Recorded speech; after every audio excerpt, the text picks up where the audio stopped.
What wisdom would I share with someone who's trying to embark on a journey of spiritual liberation?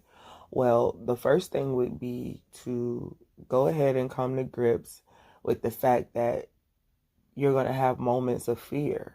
You know, there's going to be moments where you want to run back to what is familiar because, um, well, for different reasons. For some people, they run back to what is familiar because of the fear that comes along with not knowing, right?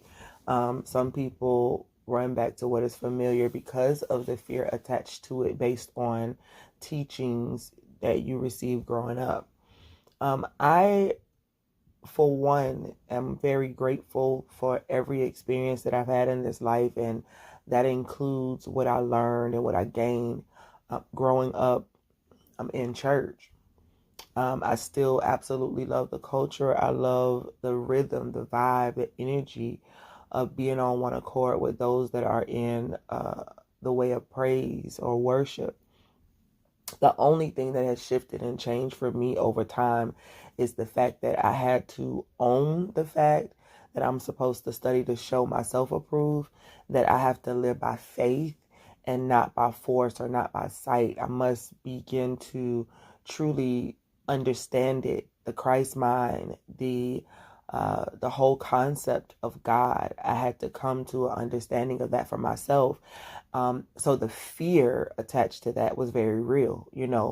I didn't want to offend, didn't want to be, haggled and talked about and all of that. I've been on lists before of being false and things like that. So those things can really eat away at a person, especially when you're pursuing, love as your law, love as the true religion of your life.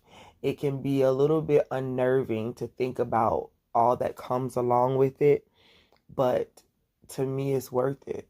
So I think I finally took, obey God seriously. And that was, hey, you have to be honest. And a lot of that honesty came from deep within myself, things that have been buried, questions that didn't get asked because, again, of the narrative.